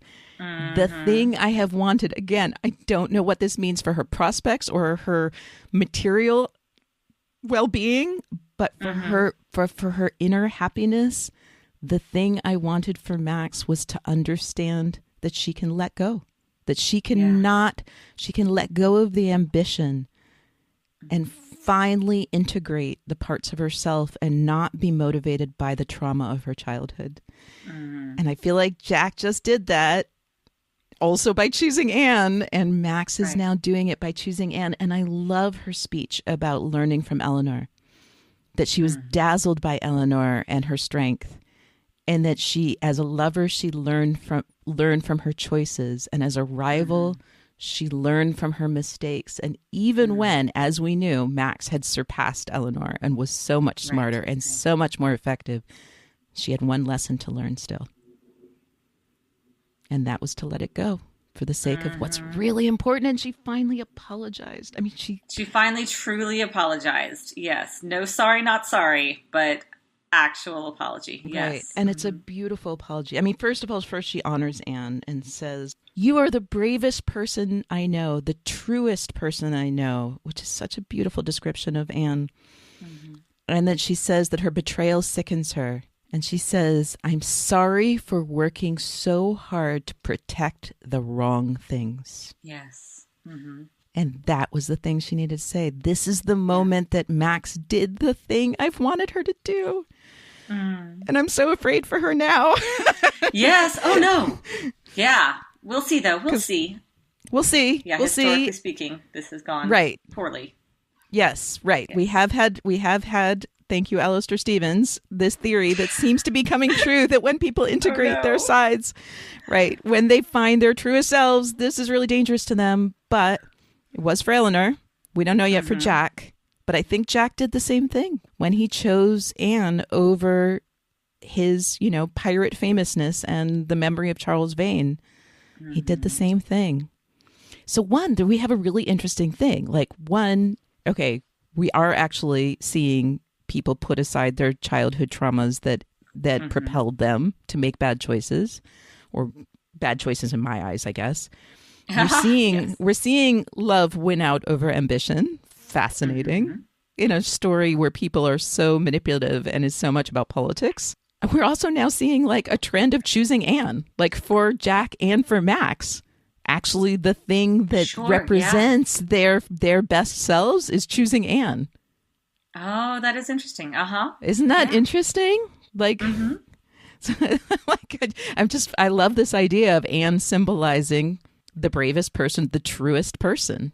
Right. Sure. No, that's good. So yes, this was very satisfying and terrifying for me for Max, but I just, this is the thing I've wanted Max to do for so long. And the interesting part for me personally is when Grandma Guthrie asked, will you choose this? At that moment, I didn't know what I wanted her to choose. Like you said, part of me wanted her, part of me wanted her to be the governess. Part of me wanted her to take that deal and do that thing that she's been trying that she's been working so hard towards. And I was very torn. I didn't know what she was going to choose. And part of me, when I found out she said no, was like, oh God, you've worked so hard for this. You have fought the world for you since the day you were born, and now you're letting it go. And then the real me decided that really what I wanted was for her to make the choice she made. Of course. Yeah. I'm very proud of her. Yeah, I knew you'd be very happy and proud of Max. I knew you would be. I am. I'm really afraid for her, but I'm really proud of her too.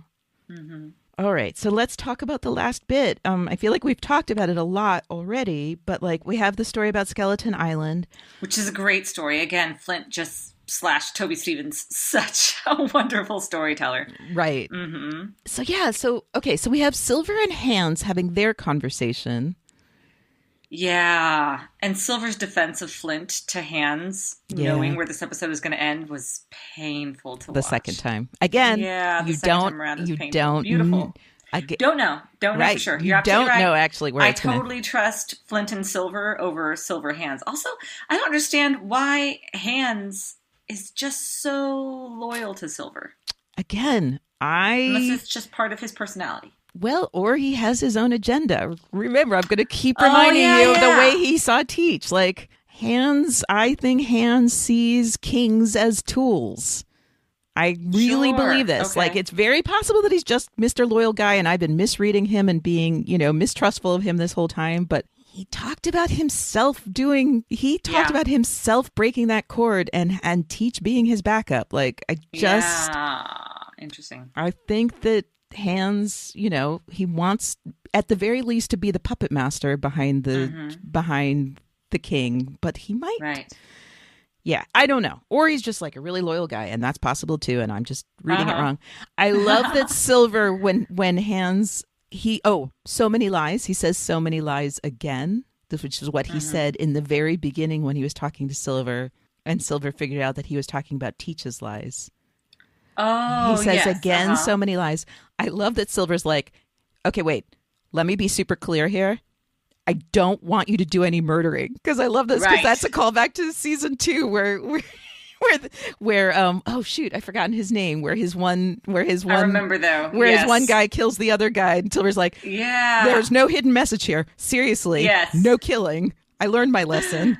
Don't want anyone interpreting my words / look / whatever it is to me. Kill a dude. Like, no killing. Right. And then Flint at the same time is telling Dooley this ghost story. Like, again, Billy chose a ghost story. Yeah.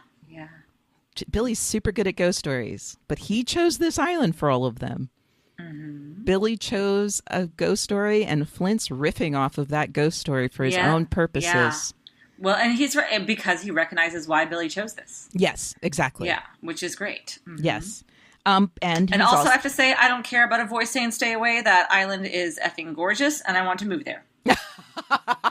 I know, and isn't that scary, scary wrecked ship? Beautiful skeleton boat is gorgeous. I would live on that. Yeah, can I convert this to some kind of like tree house, but it's like a ship house? I don't know. Lake house? I don't know. I want this. Liz is no pirate. Liz is not afraid of ghost islands. It's true. Yeah. Well, we do know, Treasure Island. Sign me up. You could like hang out, Ben Gunn. He's not bad looking. And he ends up... he's got the accent. Sure. Okay. Kind of skinny, but all right. Yeah, but he is shipwrecked. I'm assuming this is the island. So, in Treasure Island, they find him right? there. Right up here. Right? So, like, you could hang out with Ben Gunn for a few years. Like make the skeleton ship into a little house on the water. That sounds good. I'm in. Okay. You'd fatten him up with the whatever they have on the island. I would find a way. But yeah, it's really interesting. I mean, again, I kept watching this with both storylines in my head. The storyline of Flint betraying Silver and the storyline of Flint and Silver working together. Either way, what he's doing with Dooley totally works. Right. So either he's telling a story to inspire him to follow him. Well, either way he's doing that. Whether he's doing it sincerely or he's doing it as part of some larger plan. Yeah. And I wanted to remind you, like, back when they did the whole one person said something and then the other one said you heard him and then they did it again. Yes. In that episode, right after they took Nassau, it was the pirates who had been with Billy who looked to Silver to say you heard him. Dooley looked to Flint. Dooley has been Flint's man. Good. That's Dooley good. has been Flint's man all along. That makes sense. I like that we had this thing. Like, again, Dooley also worked with Silver because Dooley's the one that beat Dobbs. Dooley, so Dooley's been both of their guys. But I think ultimately that episode way back when, I think, 404, we established very subtly that Dooley, when he needs to choose between them, will look to Flint. Yes. I think that's smart. And we know Flint. He's gonna choose that guy. Yeah, he knows. We know. He'll know which guy to choose. Which guy will be like when he says Silver's compromised. I need a new partner. Flint's gonna know which guy is gonna be like, seriously, yes. I'll be your partner. Can I be your partner? Yeah. Sign me up, coach. Yes. And then we have Hans. I like Hans' choice. I mean, he's smart. I mean, again, we just keep seeing Hans is not a blunt instrument. You could think he is unless you look closely. But like when they're trying to take the chest and Hans is like, well, we could fight and one of us will die. But either way, Silver's going to, he says, go do your thing. Yeah. He wants him to. Well, and I wondered about that too. He's like, I want him to see what you really are, which I feel like had to be, if it's not really Flint and Silver have a plan, then that would be a hard thing for Flint to hear, I think. Yes. And he doesn't seem to take it so hard. He doesn't seem to take it so hard. So that's another thing that's another thing in favor of he and Silver are actually working together to outsmart Woodes Rogers, which I really like. I really like this. Yeah, I like it too. I have no idea. Yeah. Like a week from now, we could spend a whole episode going, damn, boy, did we talk about that thing a lot that wasn't true. That's the fun of season 4, I guess. Yeah, that's the fun of us not knowing what's going to be coming next. And even if it isn't true, I like that this episode can be read ambiguous. That really could go either way. All right, so then we have Flint. You know, Silver does see Flint. Silver goes to Rogers and Billy, and this is my last argument for it being a plan together. Is that Billy wants to hear. Like Billy he says, I sent men to go get the test. And then Billy says, what other order did you give? Now Billy wants Rogers to hear. Of course. Billy wants Rogers to hear what Silver said because he wants to prove to Rogers that his plan really worked. Yep. But Silver hates like Rogers and Silver hates Billy. Like they're the ones who really are putting Maddie in jeopardy. Right? That's right. They're the ones who have actually put the wedge in there. Yeah, no, you're right. So they're the ones who have threatened to kill Maddie. Flint and Silver are disagreeing. But the fact that Silver concedes that he told his people to kill Flint, I think is the final argument in favor of this being a conspiracy, like the con that they're pulling. Because why would Silver tell them? He's not trying to make them happy. He hates them even more than he would hate Flint. They're the ones who they're just, you know what I mean? Yeah, no, I do. That's good.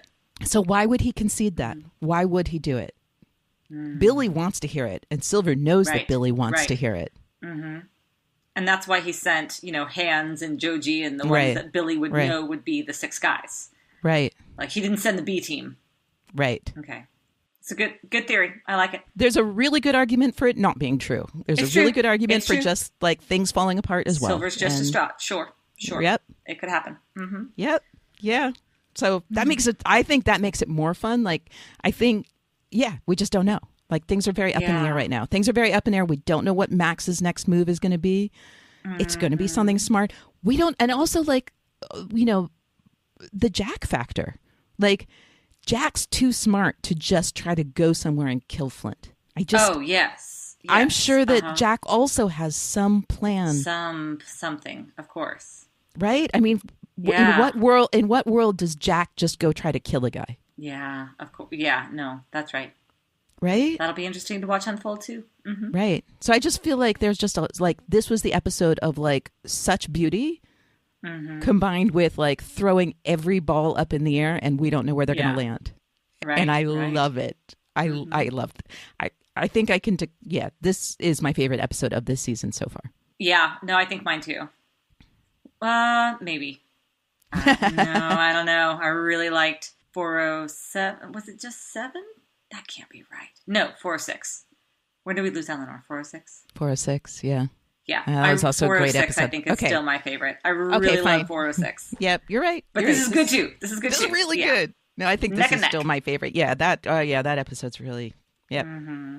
Okay, fine. It's just it's an amazing show, period. I'm not even sure why I need to. What's the point of picking favorites? Okay, Liz, you ready to move on to our last stage? I am, yeah. Let's do it. Ready to guns! Full complement! All right, Liz, what's your favorite part of this episode? Sailing into that island with the story going on, and it was so beautiful, and the skeleton of that ship, and that just gorgeous and the work. Super piratey music. I love that we went super very piratey. Yeah, very like I was like, now here, this is Treasure Island. Yep, exactly. No, I loved it. Yeah, we were in full on pirate mode at that point. It was great. Full on pirate mode. Yep. Well, I was torn. I actually went back and forth for my favorite. I know you wouldn't expect this. No. I think the obvious choice for me is, the Max in the snow talking about making in the snow. And I think that is my favorite. but the Idele scene is a close second because yeah, Idele, of course. I'm super moved by that. I'm super moved by that scene. I'm super moved by the way that Idele talks about Max. So, and just the forcefulness of it and the weight of the way she told Anne the story and all the implications that Anne got without, Idele having to say them. And the night, I don't know. Yeah. So it's hard for me. So I think I choose Max in the snow with Anne over Idele in the room with Anne, but it's close. It's really close. Totally fair.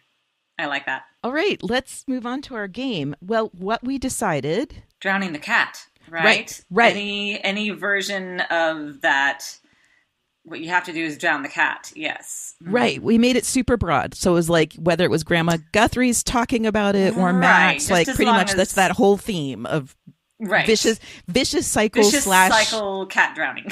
Right. Indeed. Poor cat. All right, Liz, you ready to do some pirate / ship names? I'm not sure what we have. Yeah, no, give them to me. Let's go. All right. Feel good. Okay. Well, first of all, Stormy Morley gets another ship. Another ship. Okay, remind me of her ship names. So, because a lot of people have themes, but I feel like she might be the one that doesn't. Is she the one that they're all over the place? She has the Tempest and the Verona, but then she has just the Ocracoke, the Hurricane, the Willing Mind, Queen Anne's. You've given her a lot of ships from the show. Queen Anne's Revenge, Battlestar, and Adama. Battlestar and Adama. Because then I got into Battlestar Galactica. She has so many. Okay, because she's an admiral. That's why I was like, at this point. Okay. Outside of my frame of reference, yeah. So Battlestar and the Adama. Like, Adama. Oh, sorry. Man. I might have also been drinking a lot of scotch that night. Because, wow, I feel like those ship names kind of went off the rails. Okay, but that means I can do anything. You can do pretty much anything. Alternatively, Daphne, would you like to name your first ship? Sure. Oh. Do I want to name my first ship? You don't have to. Yeah, I think I don't. Okay. That's all right. I'm gonna just do Greek stuff. I just kept thinking of Greek stuff. Sometimes that works and it's fine. I was thinking, do we already have a Cthulhu? That sounds like a great ship name. No. I'm looking at this What is that? I don't even know what that is. Cthulhu? Oh, man. Okay, no time, but I will tell you about Cthulhu later. Okay. All right. It's a big ship name. All right, Stormy Morley, that's your new ship. Okay, next. At Ithaca, our dagger-eyed dame, who also has ships. Let me quickly tell you. She has... the cutest baby ever. I know. She has the cutlass and the rapier. Mm-hmm. She has the cutlass and the rapier and the dirk. The dirk, right? Oh, okay. And I don't know, the broadsword. I'm giving her a lot of... All right. Yes, that's what you're giving her. All right. That's what I'm giving her, the broadsword. All right, Megan, your next one is the broadsword. And next is Wine Dark Sails, who I believe... God, that's such a cool Twitter handle. Why didn't I think of that? I know. It's a really, really good Twitter handle. So good. Also sounds a little bit like some erotica I could get into. Wine Dark Sails. There you go. Wine Dark Sails, a.k.a. Beatrix Bordeaux, is now a bosun. Beatrix Bordeaux. Congratulations. Okay, next is Charlie 1877, which is Chumbucket Charlie. Charlie.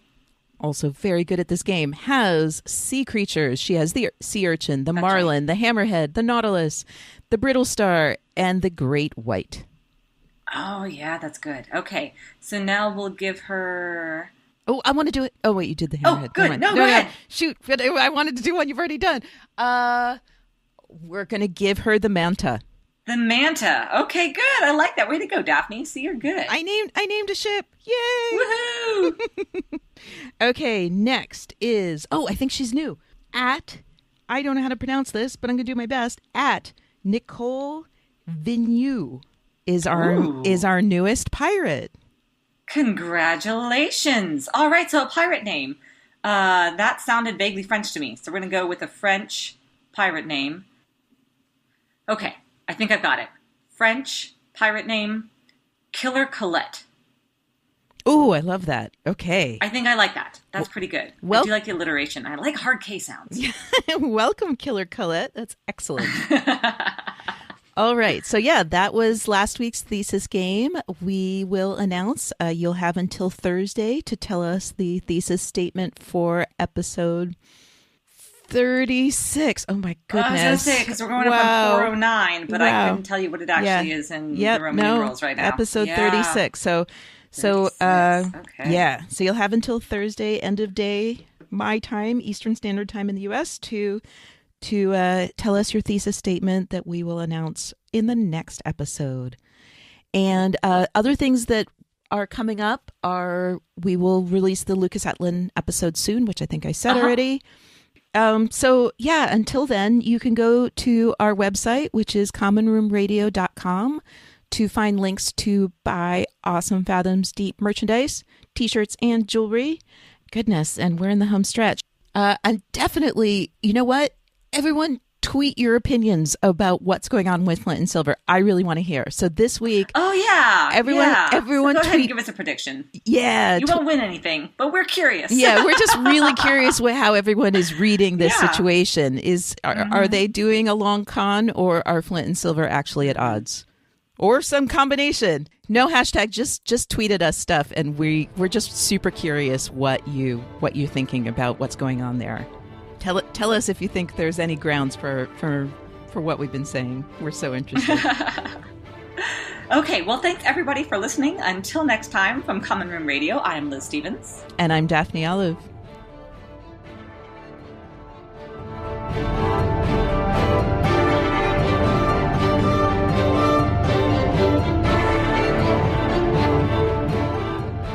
Deep is a Common Room Radio production. For more information and access to other programs, please visit us at commonroomradio.com.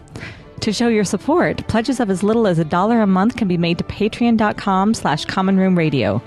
Join the conversation by using the hashtag Fathoms Deep and follow us on Twitter at BlackSalesCast. We ask that you keep your tweets respectful and positive, and please avoid spoilers. If you have more to say, we want to hear it in all its spoiler glory. Email us at podcast@commonroomradio.com with Fathoms Deep in the subject line. Thanks for listening.